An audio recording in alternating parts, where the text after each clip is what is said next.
Hey Retro fans, welcome to another episode of Retro Gaming Memories.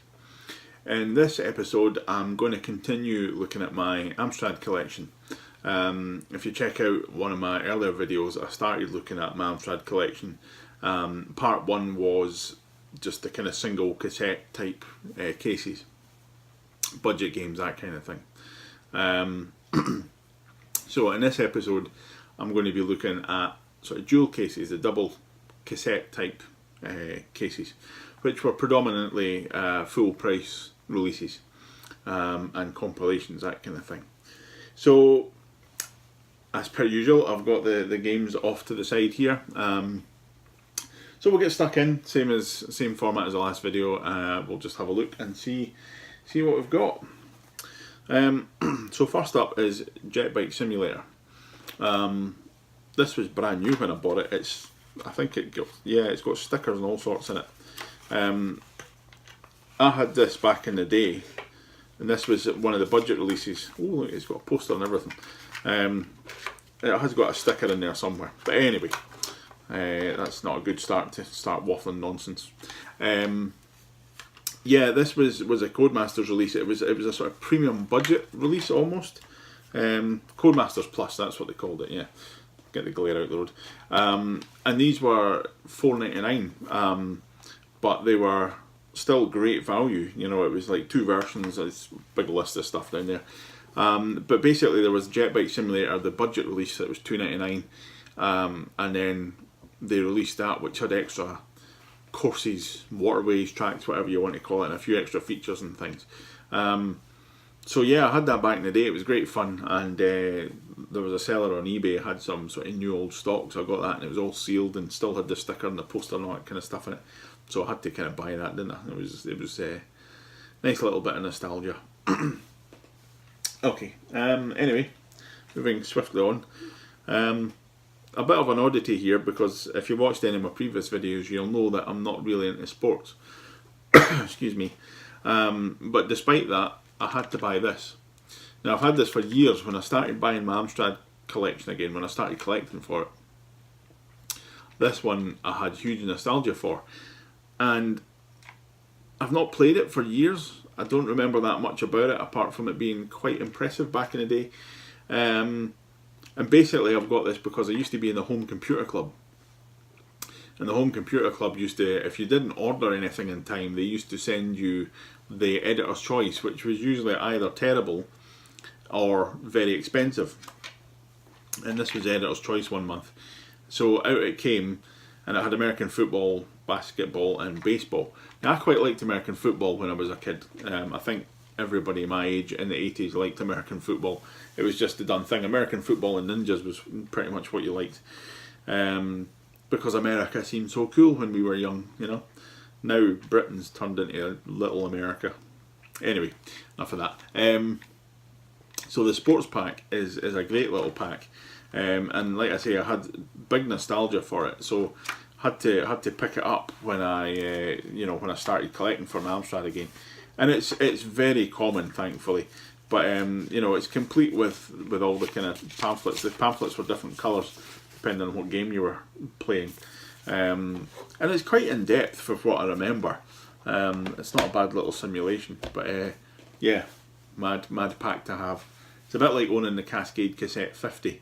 You know, it's not really good, but you have nostalgia for it. So anyway, another one with massive nostalgia. They sold 1 million. I really miss compilations. They were the mainstay when I was a kid. You know, it was great value. Getting, well, in this case 4 games, but then as compilations kind of grew, you were getting 10, 12, 18 games in a compilation. But it gave you access to games that you hadn't played and your pals had maybe spoken about, and I loved this. This was the first time I played Beachhead. It was the first time I played Decathlon, Daley Thompson's Decathlon. I had never played Sabre Wolf. I had played Jet Set Willy, but to get them in a compilation, it was great, and it was a brilliant compilation to have. So yeah, great one. It went on to spawn a few sequels. They sold 1 million too. I never had this back in the day, primarily because I owned Bruce Lee already and I wasn't into sports, as I've just mentioned, so Match Point and Match Day were not big sellers for me. But the completionist in me and my current collection, I had to get it. You know, I couldn't have They Sold a Million 1 and not have They Sold a Million 2. So yeah, and Night Lore's on there as well. So don't think I've ever played Night Lore. Is that the one where he turns into a werewolf? Or was that Saber Wolf? And there's the phone going. Good. Sorry about that. That's phone answered and dealt with. So moving swiftly on They Sold a Million 3. And again, this was a game I never had back in the day because I owned Rambo, Kung Fu Master and Ghostbusters, so I had 3 of the 4 of them, and Fighter Pilot was beyond my comprehension when I was a kid. Although I liked planes, it just looked far too complex for me. But again, the completionist in me had to get this. So yeah, nice little compilation. It was quite hard to get that completed, I think. I can't remember. Anyway. Little arcade conversion here. Dragon Ninja, or Bad Dudes versus Dragon Ninja. An Imagine title. I love the arcade game of this. First played the arcade game at the Green Welly stop, which is up sort of Loch Lomond way, if you're ever up touring Scotland. The arcade machine's not there anymore, but Green Welly stop is. But yeah, Dragon Ninja. It was a great game. This conversion's pretty good. It kind of takes a few liberties, but it's the core of it is there. So it's pretty good. So yeah, nice little arcade conversion.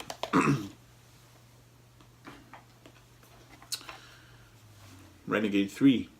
I loved the original Renegade. I love the artwork on this, Bob Wakelin artwork, and Renegade 3 looks really nice, but it was a bit kind of skew with, you travel through time fighting dinosaurs and all sorts of stuff. I haven't played it much. It was a bit of a poor sequel to Target Renegade, which was an awesome follow-up, a worthy follow-up to the original Renegade. But Renegade 3, it's the completionist in me had to have Renegade 3. I couldn't have the first 2. Okay, what's here? Rambo, complete with its $8.95 boot sticker on it. Now it was a budget release of Rambo I had when I was a kid, but I remember my pal getting this, my pal Alan. He had been not well and he had to go to the doctors to get some intrusive jags in his posterior, which he found quite distressing, as you would. So to make it feel a little better, his mum treated him to a couple of games, and one of those was Rambo. So I remember I'm coming home with it and thinking, oh my god, you know, I don't know if I would have seen Rambo at that point in the movie because I was only, I don't know, 8 or 9, something like that, 10 maybe. But I knew who Sylvester Stallone was. I'd seen Rocky and I loved, you know, all that kind of stuff. So he let me play it, and this was actually, I'm ashamed to say, the first game I ever copied. Because he said to me, I can give you a copy of it, and I was like, what do you mean? I didn't get the whole piracy thing. I didn't understand how to copy games or whatever.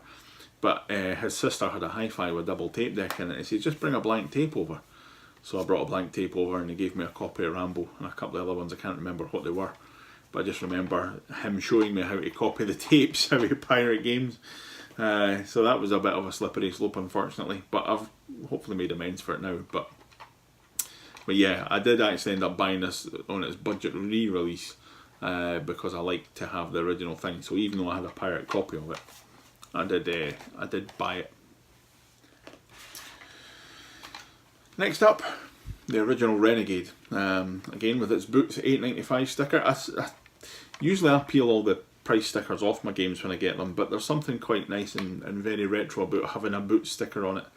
It would probably leave, it's been on there that long, it would probably leave residue anyway, so you know, I just thought, why not, we'll just leave it on.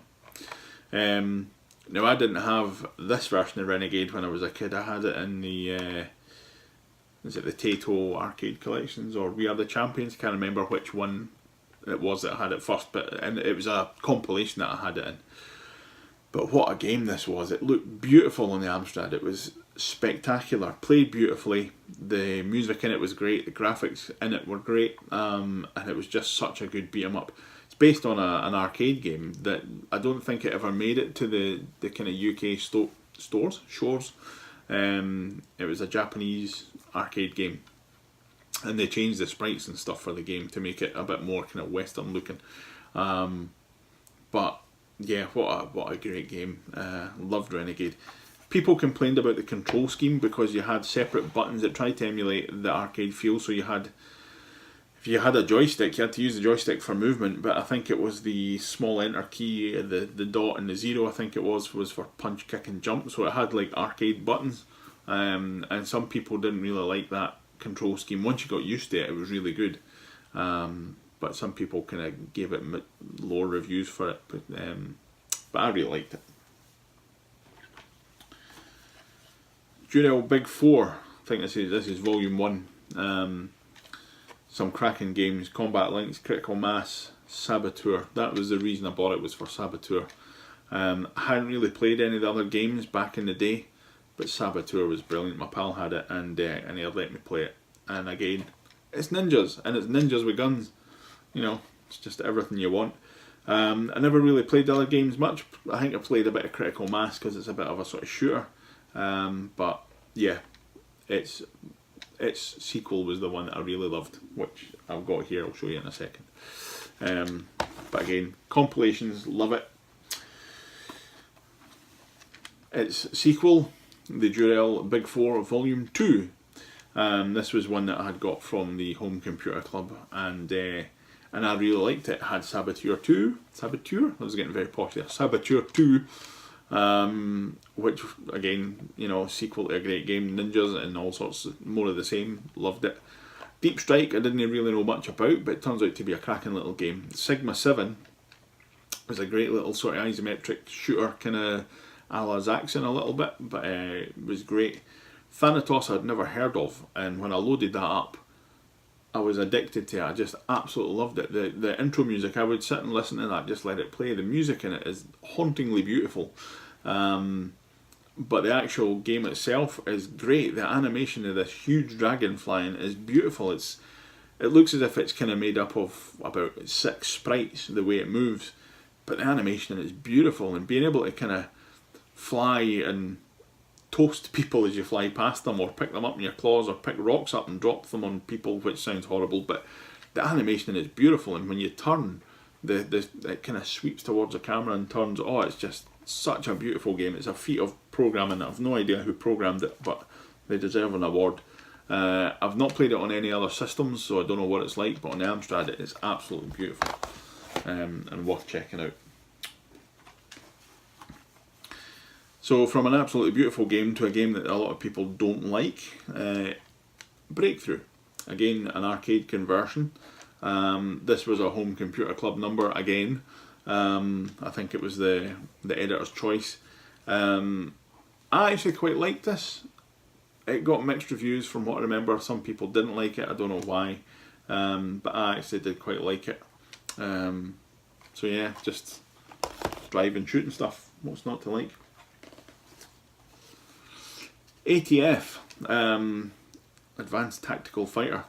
My next door neighbour, my dad's pal, had this. He had an Amstrad, and he used to give me a loan of some tapes and stuff. I probably wouldn't have been exposed to this if he hadn't given me it, because it wasn't the type of game I would traditionally go for. Sort of flight simulator type thing, or that's what I thought it was.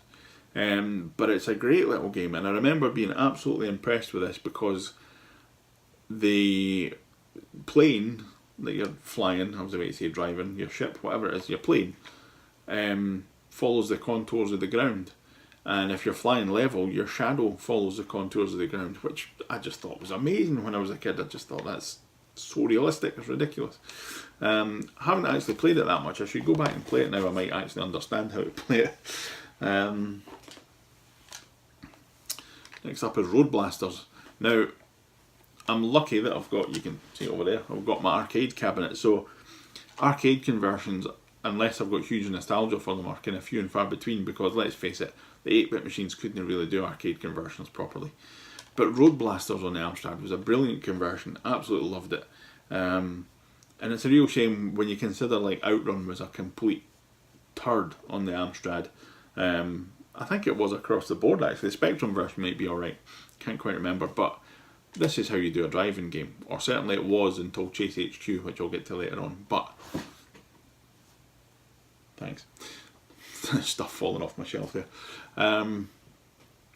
Yeah, the driving mechanics in this are really good. It plays really smoothly, and you've got guns on it. You know, what's not to like? Really nice conversion. Did it have arcade music on the back of it? No. Some of the tapes, some of the sort of Atari conversions, like 720 and Outrun, either had the music from the arcade on the back of the tape or separate tape. That doesn't seem to have it. I think the music in the game is not too bad actually. Beachhead 2, yet another Home Computer Club number. Yeah, I didn't know much about it at the time, and I think I got this for like £5 or something. It's pretty good. It tries to enhance the original Beachhead. I don't know that it does it real justice. I think the Commodore 64 version is a lot better than this, certainly with the speech, and it doesn't slow down as much. This has got a bit of slowdown when there's a lot happening, and some of the levels don't really make sense, but it was alright. I prefer the original though. I love the level in Beachhead where you're trying to shoot down the planes. Yeah, really like that. Combat School. This destroyed many joysticks, complete with it's got a demo of Grisor included in the pack, which is nice. And this is one of the few Ocean titles that Bob Wakeland didn't do the artwork for, but I love that artwork. It's cracking, and I don't actually know who drew the artwork for it. I can't see any artist names on it, and I've actually asked Bob if he knew, but there's some ideas, but we're not 100% sure who did the artwork. So if you know, let me know, because I'd love to know who actually drew it. But it's based on an arcade game that I never played. It's your traditional joystick waggling decathlon type thing, but there's extra levels in it, like the target range and all that kind of stuff, and then you have to fight your instructor at the end of it. I never got that far, because it's an absolute beast to try and keep up to speed, and I don't think you can use the keys on that one. So yeah. Anyway, sorry, itchy nose. An absolute astounding game. This was first played on this on a Spectrum, and the Spectrum version is you know, top 5 games ever, or it should be if it's not constantly. Yeah, when I saw it was available for the Amstrad, I used to borrow this off my pal until I could eventually afford to buy it. Exelon, what a game. This is a beautiful game. It looks amazing, keeps you coming back for more. It gets quite hard. Some of the puzzles are really hard. It's amazing how you remember. I can't remember what it was like the first time I ever played it and didn't know what I was doing, because now you've got that kind of memory of this is how I take out these guns, or you know, I time this screen or whatever. But it looks absolutely beautiful. The graphics are astounding. This looks better than the Amiga version. It's just such a good game. Everybody should own Exelon. It should be, I don't know, it should be, if you're a retro collector, you must buy Exelon, or you're not allowed to collect retro games. Just go and buy it, play it, whatever. Anyway, moving on. International Karate. I remember buying this for John Menzies for about £3. It was discounted. Now I was an exploding fist kind of guy, but it was another karate game. I thought, why not? I don't think I'd ever played it, and it's not bad. It's not brilliant. The Amstrad looks very kind of Spectrum-y from what I remember. I'm looking at screenshots, but oops, just hit the camera. Sorry. But yeah, it's all right. Pro BMX Simulator, free poster and sticker and all sorts of good things. So like Jet Ski Simulator, this was the $4.99 Pro version or Plus version, whatever, of BMX Simulator. It kind of took all the best bits of the first 2 games and had simultaneous 4-player action, so everybody could cram around the keyboard and try and play it. And it's, yeah, double tapes and all sorts of stuff. So it's just more of the same, but good little game. Mickey Mouse, the computer game. This was another Home Computer Club number, because I wouldn't normally have bought a Mickey Mouse game. I'm not a huge fan of Mickey Mouse. I mean, I can appreciate it. It's, you know, it's all right. But when this came, because I had paid $7.95 for it or whatever, I thought I better play it. And it's absolutely beautiful. It just looks astounding. The graphics that they managed to pull out of the Amstrad was amazing. It was a Gremlin title. Don't know who coded it, but just looks a beautiful game. And I've not played it for years, but I remember it being pretty cool. You've got his, it's a little water pistol I think you use to shoot the ghosts and stuff that are trying to chase you, but it's just a beautiful looking game. California Games is up next. Hopefully everybody knows California Games. Just epitomises Britain in the 80s really. That's, you know, we were obsessed with all things American, and California Games, you know, hacky sacks and BMXs and skateboarding. That was just everything that you wanted to do when you were a kid my age. Yes, I am still a kid, but that age, you know. So yeah, great game. Continuing my 80s obsessions, Way of the Tiger. Again, I absolutely love ninjas, so Way of the Tiger. I remember buying this from John Menzies in Princess Street. It was on sale, and I had seen it. I think I'd been up to buy, I used to go up to the town to buy Amstrad Action magazine with my pocket money or my paper round money, and I remember just kind of having a look in the computer games department and seeing this on sale for $3.95. Now it's normally, had it there, $9.99 or $9.95, sorry. And I remember seeing this on sale for £3 odds and kind of going home and just happening to say to my mum, you know, they've got this game on sale. I don't know how long it will be on sale for. I really fancied it. Are there any chores you want done, sort of thing, to try and extend my pocket money? So I did some chores and whatnot to get the money to be able to afford the game, and she gave me the money, and I thought, oh brilliant, I can go and buy it, and then realised I didn't have enough money to actually get the bus and back into the town and back, and it was too far to walk it. So I had to say to her, is there any other chores you want done for the price of the bus fares? She just gave me the price of the bus fares, but I went up and bought this, and yeah, it's a great little game. Side scrolling, beat 'em up, triple scroll as it says on the box. Sort of parallax scrolling, just walking about fighting stuff, but really nice little game, and yeah, cracking. What have we got next? 10 Computer Hits Volume 2. Again, compilations. I think it was this Bo Jolly? I'm sure it was Bo Jolly. Yeah, Bo Jolly did these Computer Hits compilations. Great way to get 10 games for whatever it was, $8.95 or something. So you've got 3D Star Strike, Super Pipeline 2, Technician Ted, Android 2, Mutant Monty, Codename Matt, Moon Buggy, World Cup, Gauntlet, and Fantasia Diamond. Now out of all of those, I haven't played all of them. 3D Star Strike was brilliant. It was basically the Star Wars arcade type game. Technician Ted, I remember being really good. That was a sort of Jet Set Willy, but I think the sprites were pretty big in it. Mutant Monty, I think I played that a little bit. Moon Buggy, now did I play that? I think I wanted that to be like Moon Patrol, but I can't actually remember what it was like. And Gauntlet wasn't Gauntlet, the arcade game, so I don't really remember too much about that. But like all these compilations, there was a few big hits, and then there was, you know, quite a lot of filler that you ended up just playing anyway, because back in the day, you know, if you'd bought them all, you thought, well, why not, I'll just play them. So 10 Computer Hits 3. Oh, you can send off for a t-shirt or a sweatshirt. Well, I should try that. So 10 Computer Hits 3. You get Herbert's Dummy Run, High Rise, On the Run, Devil's Crown, Wriggler, Dynamite Dan, Ellie Dawn, Juggernaut, Jeff Cape's Strongman, and Cauldron. Herbert's Dummy Run I remember playing a little bit. High Rise was a kind of puzzly game, but it's sort of MC Escher type thing. I remember I quite enjoyed that actually. What else did I play? Dynamite Dan was alright. Ellie Dawn I don't remember. Juggernaut was cracking, and that was actually the reason I rebought this when I saw it was available on eBay. Juggernaut was this great game where you drove a Juggernaut like articulated lorry, and you had, you know, sort of take this load of wood to somewhere and then pick up something else and bring it back and whatnot.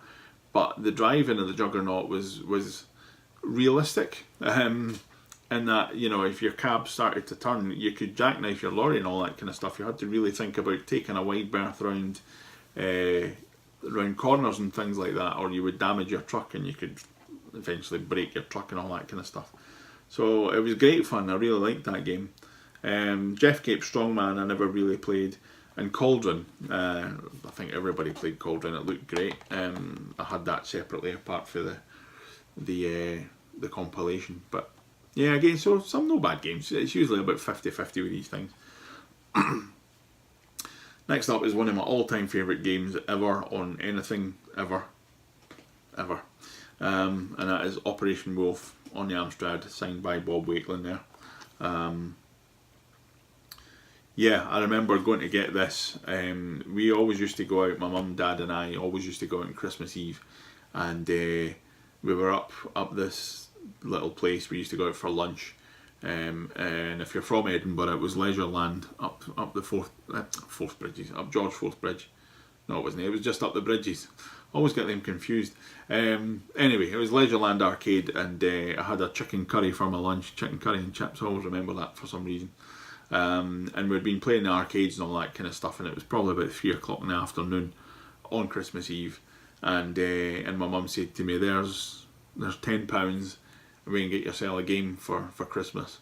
So I rushed on the bus, got the bus down to the shops before they shut, because they everywhere shut early on Christmas Eve, and ran into Virgin and got Operation Wolf and was stupidly excited. And I remember sitting on the bus. And I used to, if I ever bought a game, I used to sit on the bus and read all instructions and look at all the pictures and everything. And I remember keeping that in the bag in my pocket, not looking at it, because I didn't want to spoil it for Christmas. Even though I knew the game and all that kind of stuff, I'd played it in the arcade loads. And I wasn't disappointed. It's a beautiful conversion, plays like a dream, looks, to my young eyes, it was arcade perfect. Now it's obviously not, but the sprites in it are still great. It looks really nice. It's a really nice conversion. So yeah, it's one of my all-time favourites. Next up is another beautiful game on the Amstrad, Grisor. I think this was called Contra on like all the American systems and whatnot. I've always known it as a Grisor. I never had a NES or anything like that. It's got a demo of Combat School, cunningly. But this just looked astounding. It just looked amazing. Such a good game, run and gun type game. Played really well. First game I ever played on disc as well. Our local library used to have an Amstrad with a disc drive, and you could go up and ask to play certain games and whatnot. And yeah, Grisor was the first game I ever played on disc, and it was so good being able to load it in, like, you know, under a minute, as opposed to whatever 6 or 7 minutes it took multi-load as well. But yeah, cracking. Another classic here, Impossible Mission. Yeah, this is one of these weird games. My pal had this for the Commodore 64, and I can't remember actually getting it back in the day. I think I had the budget version of it. Excuse me. But it's one of the classics that you kind of have to own if you're a retro collector.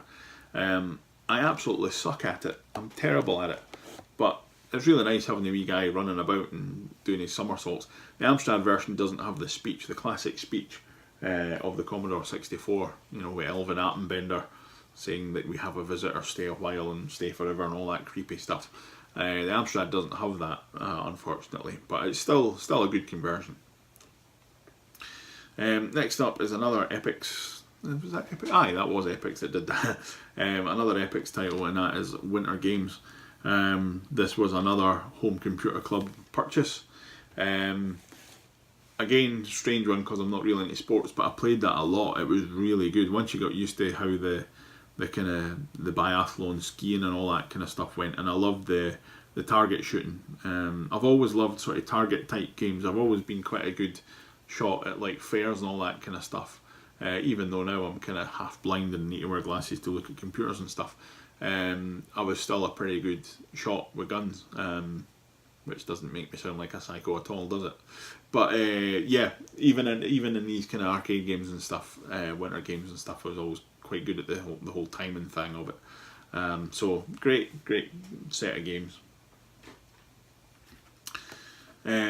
So up next, 720.